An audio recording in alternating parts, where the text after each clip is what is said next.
ನಮಸ್ತೆ ಸರ್, ಹೇಗಿದೆ ಸರ್ ಅನ್ನಪೂರ್ಣೇಶ್ವರಿ ಹೋಟ್ಲಲ್ಲಿ ಇಡ್ಲಿ? ಸೂಪರ್ ಆಗೈತೆ.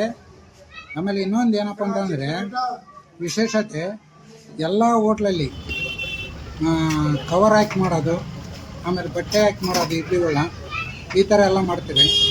ಆದರೆ ಇಲ್ಲಿ ಇಡ್ಲಿ ಬಂದು ಸೇಮ್ ನಮ್ಮ ಮನೆಯಲ್ಲಿ ಯಾವ ಥರ ಇರುತ್ತೋ ಅದೇ ರೀತಿಯೇ ಎಲ್ಲ ಮಾಡೋದ್ರಿಂದ ಭಾಳ ಟೇಸ್ಟಿಯಾಗೈತೆ.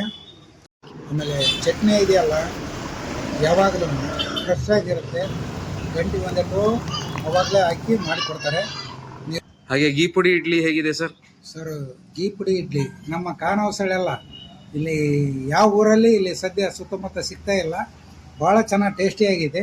ಇದಕ್ಕೆ ತುಪ್ಪ ಮತ್ತು ಗೀ ಪುಡಿ ಹಾಕಿ ಕೊಟ್ಟಿದ್ದಾರೆ. ಇದರ ಟೇಸ್ಟೇ ಬೇರೆ ಐತೆ. ಇದು ಭಾಳ ಚೆನ್ನಾಗಿದೆ. ಇದನ್ನು ನಮ್ಮ ಸುತ್ತಮುತ್ತ ಕಾಣವಸಳಿ ಬಂದವರು ಮತ್ತು ಅಕ್ಕಪಕ್ಕದ ಊರಿನ ಜನಗಳು ಸಹ ಒಂದು ಸತಿ ಆದರೂ ಬಂದು ಮದಕರಿ ಸರ್ಕಲ್ಲಿ ಹತ್ತಿರ ಇರ್ತಕ್ಕಂಥ ಅನ್ನಪೂರ್ಣೇಶ್ವರಿ ಹೋಟ್ಲಕ್ಕೆ ಭೇಟಿ ಕೊಡ್ರಿ. ತಿಂದು ರುಚಿ ನೋಡಿ ತಿಳಿಸ್ರಿ ನಿಮ್ಮ ಅಭಿಪ್ರಾಯನೂ ಸಹ. Thank you sir. Thank you.